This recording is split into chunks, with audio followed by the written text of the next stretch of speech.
What is happening there, J Game Dude here, and let's talk about the 2024 Game Awards. I just sat down, watched the whole thing, and now I'm going to give you a fairly decent breakdown summary of everything that was announced, and there was a lot that was announced. And as much as I hate to admit it, but this CBR article actually has a fairly comprehensive breakdown of everything that was announced. So let's actually jump in and look at everything that was talked about and what we can look forward to in the coming couple of years. I say couple of years, there's a few that are announced for 2026, but I feel like quite a lot of it is going to be for next year. So let's just jump right on into it. So, first and foremost, we have Ninja Gaiden Ragebound, which is an 8-bit era style 3D action game from the developers of Blasphemous.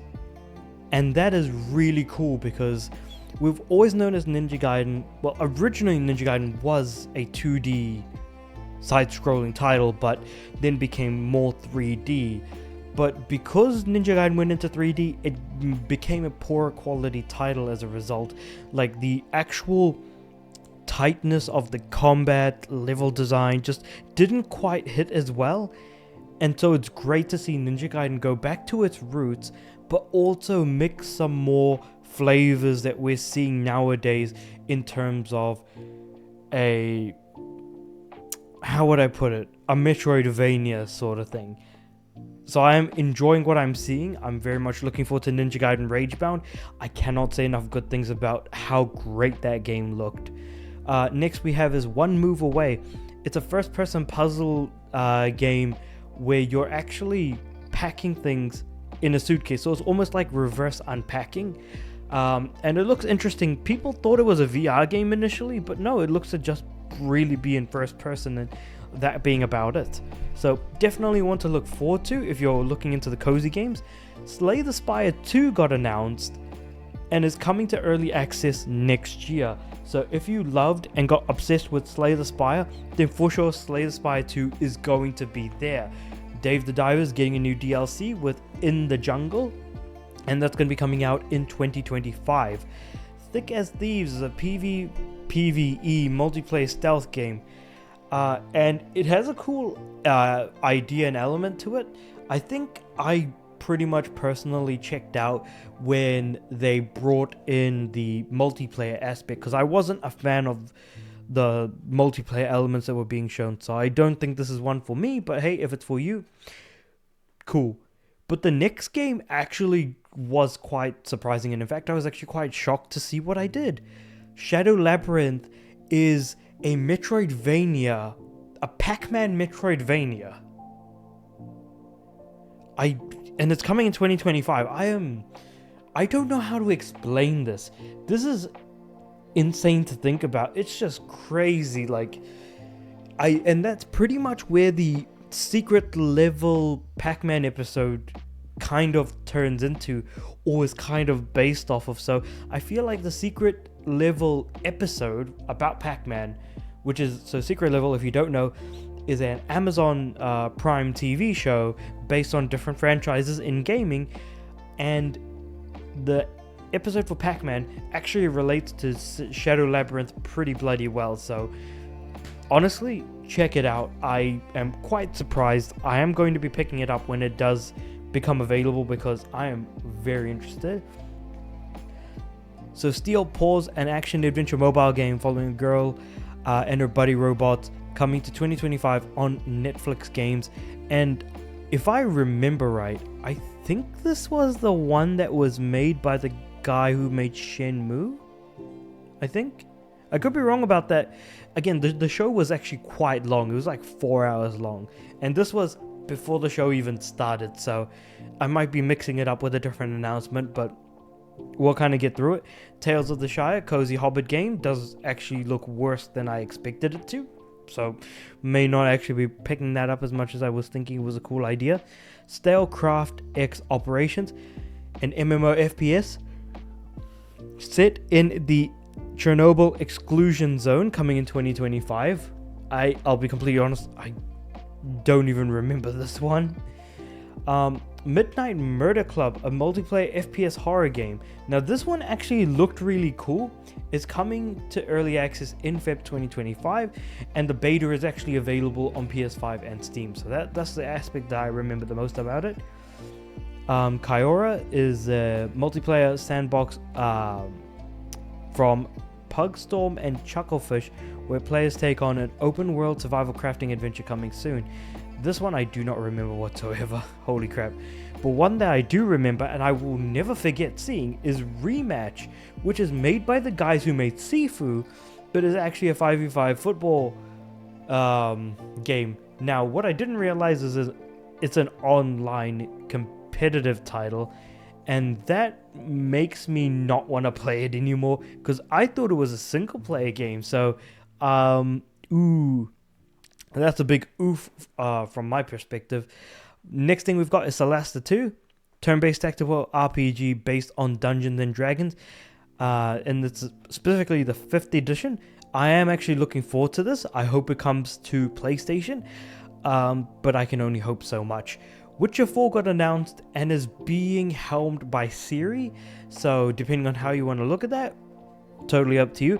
It looks really cool, so I wonder what the story is going to be, what the world is going to be like. Like, is it going to be that much more different from what we've explored with Witcher 3, or are they going to be showing us a new region in the world of The Witcher? Though that being said, I'm assuming that she'll be the one hunting monsters, and I'm sure hopefully Geralt will appear to some extent as just like a side character to whatever series story is going to be. Very excited to see where this is going to go.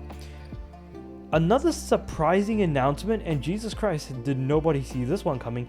Elden Ring Night Reign is an they say it's the next expansion. It's actually its own game. So Elden Ring Night Reign is a game that is separate from Elden Ring. It is not a DLC, it is not an expansion, it is a standalone product that feels like a multiplayer mod of Elden Ring, where it's like a multiplayer boss rush type of thing. That was an insane thing to think about. And as we've discussed before on this channel, Square Enix is in fact expanding out to more platforms, with Final Fantasy VII Rebirth coming to PC. The second installment of the FF7 Remake trilogy is coming to PC on the 23rd Jan 2025, so look forward to that, though expect it not to run particularly well, given that, Square games have not been running the best on PC to begin with. So hey, it is what it is. Next we have is Catly, a cat open world game focused on hyperrealism, coming to Steam, Switch, and the Apple Store. Kind of wish it came to PlayStation, but hey, it is what it is. Next one is another shocking surprise in my opinion. Ico, Shadow of the Colossus, The Last Guardian. If you are a PlayStation fan, you will know these games. It is made by Fumito Ueda, and he has announced a new project called Project Robot. It's a teaser trailer that was shown, so I'm quite surprised to see where it is at. And there's actually a lot of announcements here that I cannot get enough jazzed up about. Jesus Christ, there are some insane announcements here, and we're getting to them soon. Outer Worlds 2 gets announced and is coming to Xbox Series S and X, Steam, and PS5. So even though Xbox owns the developers of the Outer Worlds 2, which is Obsidian Entertainment, this game will in fact be coming to PS5 as well. So this is another Xbox game coming to PS5. Split Fiction, which is made by the guys who made Hazelight Studio, so they do the co-op games like It Takes Two and games along those lines. So with that being said, it looks like Split Fiction is trying to not only, so I guess best way to describe it is with It Takes Two, you have a different mechanic for each level, but instead with Split Fiction it feels like every level is almost like a completely different game that is of high enough quality that those individual levels could be entire games by themselves, it feels like. Coming to PlayStation, Xbox, and PC the 6th of March 2025. Next we have is Steel Hunters, a free-to-play PvE shooter set on an abandoned Earth by Wargaming. So if you know anything about Wargaming, it's probably going to try and have some level of realism based on some of the stuff that you've seen with World of Warships and World of Tanks, so to speak. So we'll have to see what that kind of looks like. Black Frost, The Long Dark 2, sandbox survival game, coming out in 2026 in early access. Now, I like me Borderlands. I think that Borderlands 1 is a good game. Borderlands 2 is an excellent game. Borderlands 3 has awful villains. Tiny Tina's Wonderlands has too much Tiny Tina in it, as much as we enjoy Tiny Tina in, Borderlands 2. And the pre-sequel exists and was considered to be the worst game in the Borderlands series until the rest of the series came out. I'm hoping for Borderlands 4 to be a return to form, more in line with Borderlands 1 and 2. I'm being a little bit hesitant here, but hey, I'm hoping for the best here. It's going to be taking place in a new planet called Kairos, so we're moving away from Pandora and going to Kairos instead. Coming to Steam, Epic Games Store, PS5 and Xbox Series X and X in 2025, so already 2025 is looking quite stacked already. But keeping in mind there's so many other games that are coming to 2025, so do keep that in mind. Tekken 8, we are getting Clive Rossfield in Tekken 8. So this is very similar to when Noctis came to Tekken 7.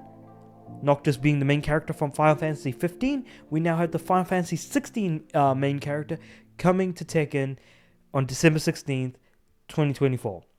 We have the trailer for Splitgate 2, which is a free-to-play shooter that involves portals. And Splitgate was well received, eventually died off, but when it really started hitting its stride, the developers were like, okay, we're done here, let's make Splitgate 2. Cool, you guys do what you do.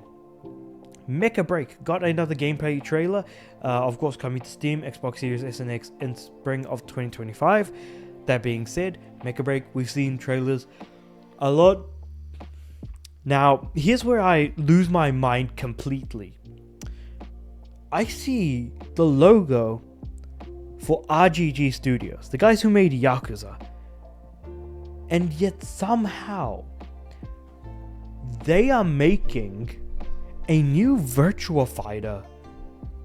And I'm thinking to myself, like, I thought as I was watching the trailer, it's gotta be another Fist of the North Star.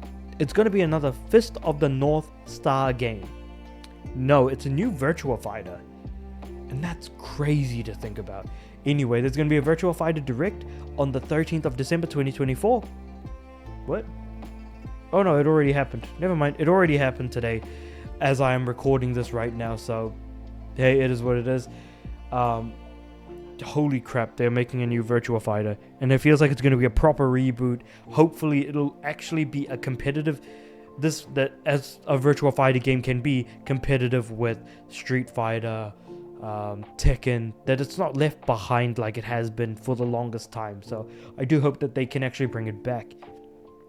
But then RGG Studios are back at it again with Project Century. So they're currently working on two projects, a new Virtua Fighter and whatever the heck Project Century is. We don't know what it could be. Could it be another Judgment? Could it be a new Yakuza? Keeping in mind that we still are yet to get Pirate Yakuza in Hawaii, which is coming out soon. So they've got another 2 games under their belt right now. My god, like, you can only dream to develop games and release them as quickly as RGG Studios, as the guys who make the Yakuza series do. Man, that's insane. Even more insane, Turok is back with Turok Origins. Third-person shooter. We want to see some dinosaurs. Turok is back. Holy cow.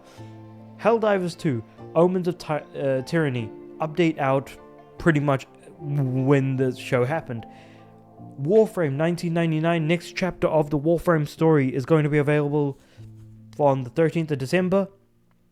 Palworld Faybreak gets an update called Faybreak, I guess. coming to all platforms 23rd December. And then, so we got announcements like Turok. We got announcements like a new Virtua Fighter. We got announcements like Fumito Ueda making a new game. Onimusha is back. Way of the Sword is coming in 2026. Coming to PS5, Xbox Series S and X, and Steam. Onimusha is back. Capcom listened to their fans. They put out a survey to say, what games do you want to see return? People said Onimusha. Guess what we're getting back? We're getting another Onimusha. That's insane. I was just playing Onimusha Warlords last week. We're getting Way of the Sword. Just crazy, man. First Berserk Kazan, which is a RPG based on the DNF series, coming to PC, PlayStation, Xbox on the 27th of March 2025. So this is more of just a trailer with a date at the end of it. But also, we are getting another Genshin-like game. We have Wuthering Waves. We have so many games that are similar to Genshin. So now we have Arad, Dungeon and Fighter, an open world action RPG by Nexon Games, and the Dungeon and Fighter version of what Genshin is. Crazy to think about. So I know that's another game I'm personally going to be playing a lot of. When it does launch, who knows when it does? We don't have dates or anything just yet. Dying Light the Beast, standalone zombie adventure based on Dying Light 1, where we play as Kyle Crane again, coming out in 2025 in the summer. So for me, it'll be winter. Hunt Showdown 1896. This is pretty much just Post Malone saying he's going to be in the game. 10th of Feb 2025, going to be on Steam, PS5, Xbox Series S and X, and of course Game Pass. Squid Game Unleashed mobile game is going to be available to Netflix subscribers on Netflix Games 17th of December. Then we get Stage Fright, which is a game that's also made by the same guys who made Overcooked, and is a co-op game, so it feels like they're really starting to hit on Hazelight's cooperative gameplayness. Like, they're actually starting to put some heat on those guys, so hopefully there'll be some decent friendly competition in the cooperative space. Then we have Game of Thrones King's Road, an open world mobile game set in HBO Game of Thrones, coming to Android and iOS in 2025. I thought for sure this was actually going to be a console game, but you could hear like the theme in the background as you were watching the trailer. But anyway, Double Dragon Revive was actually announced a while ago. Yeah, and it's going to be coming out on Steam, PlayStation, Xbox, 23rd October 2025. It does not look good, just saying. Solo Leveling Arise is coming to mobile, PlayStation, Xbox, and PC 23rd October 2025. So it's good to see there's a decent amount of hard dates on a lot of these announcements. The Last of Us Part 2 Remastered is coming to PC 3rd of April 2025. I do expect the requirement of a PSN account to be required to play the game to be on there, so do be aware. You should have played it on PlayStation, to be completely honest, just to avoid the need for a PlayStation account to even be required in order to play the game. Is it official though, what I'm saying? No, it isn't. But the thing is that I feel like we can just extrapolate that anyways. But hey, I'm happy to be wrong. Then we get Den of Wolves, a co-op FPS heist game from the creators of Payday and GTFO. I've heard good things about GTFO. I love Payday. Den of Wolves, if it comes to PlayStation, I might give it a try. But hey, it's only a matter of time before we know. And then, as if it wasn't enough, Sonic Racing Cross Worlds gets announced, which is a new, big Sonic racing game coming to PlayStation, Xbox, Switch, and PC. Then we get Mafia: The Old Country, which of course 1900s is kind of the time frame that we're looking at, coming to Steam, PlayStation, Xbox in summer of 2025. Then we have Dispatch, an indie game by Ad Hoc Studios, point and click superhero workplace comedy, coming to Steam in 2025. And then, as if it wasn't enough that Onimusha was announced, we get a sequel to Okami, one of my favorite games of all time, one of the best games ever. It's getting a sequel. Production has only just begun, so I'm very, very excited to see what the sequel is going to be. And it's also going to be directed by the same guy who did the original. The man is back. It is insane. I am just losing my mind right now thinking about this.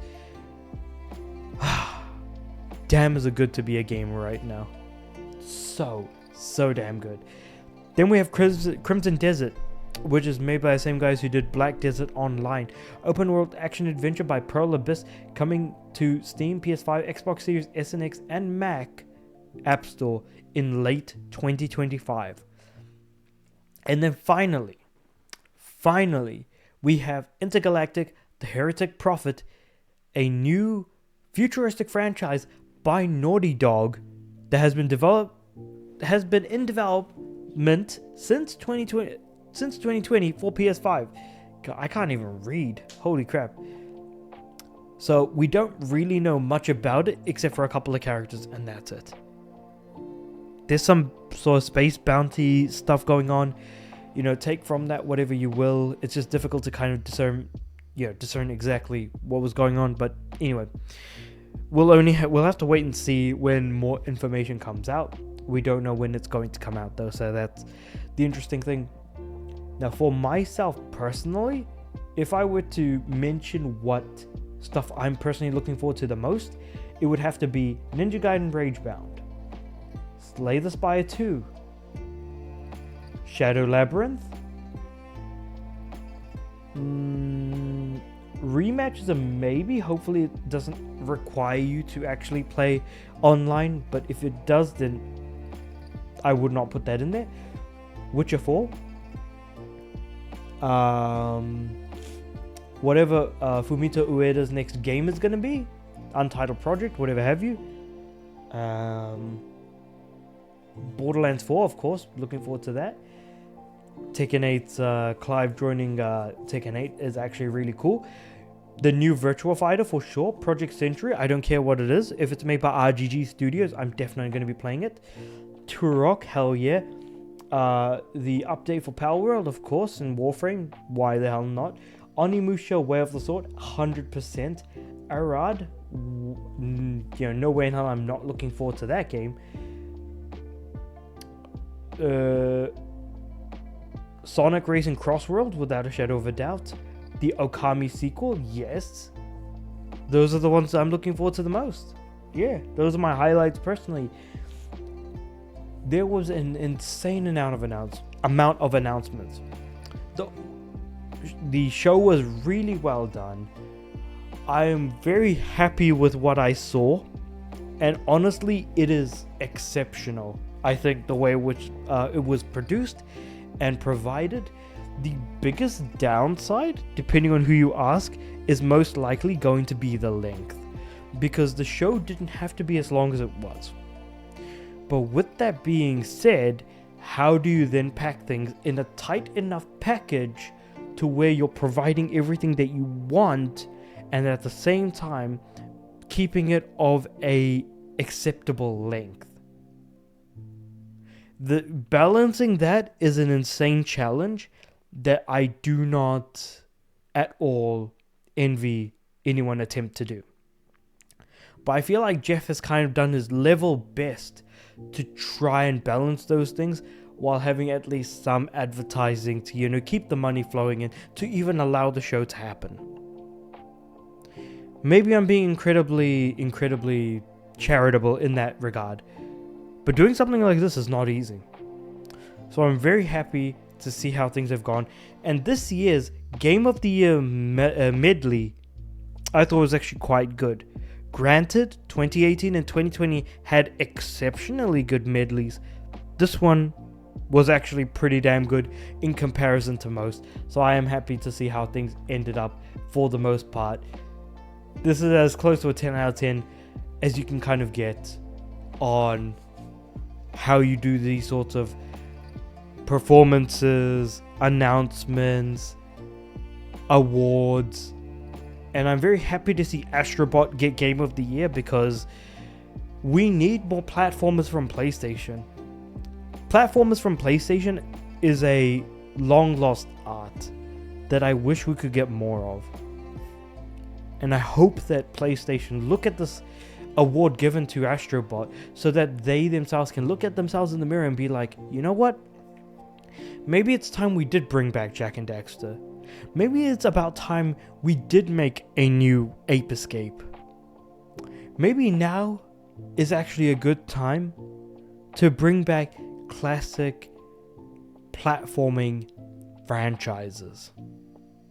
Maybe another Sly Cooper. I don't know, man. I just hope that this actually does give, PlayStation a wake-up call that, hey, gritty third-person action-adventure games aren't the only things you can do. You could probably do some 3D platformers as well. Just saying. But with all that being said, hope you guys liked the video. Hopefully you watched till the end. And if you did, hey, please hit the like button. Like the video if you like these sorts of things. Subscribe to the channel. I'm aiming for 500 subs by the end of next year. And yeah, I hope that, my videos do get recommended out. Yeah, because I'll continue to, upload each day in an attempt to try and get back into the YouTube algorithm and hopefully grow the channel further. I love you guys. Hope you had a good time watching the Game Awards. I hope that you were able to, turn off your brain and just sit there and enjoy a show for not just gamers of a particular platform, but for all gamers. I feel like we can all come together and say video games are cool. And to that extent, I do upload every day. So I'll see you guys tomorrow.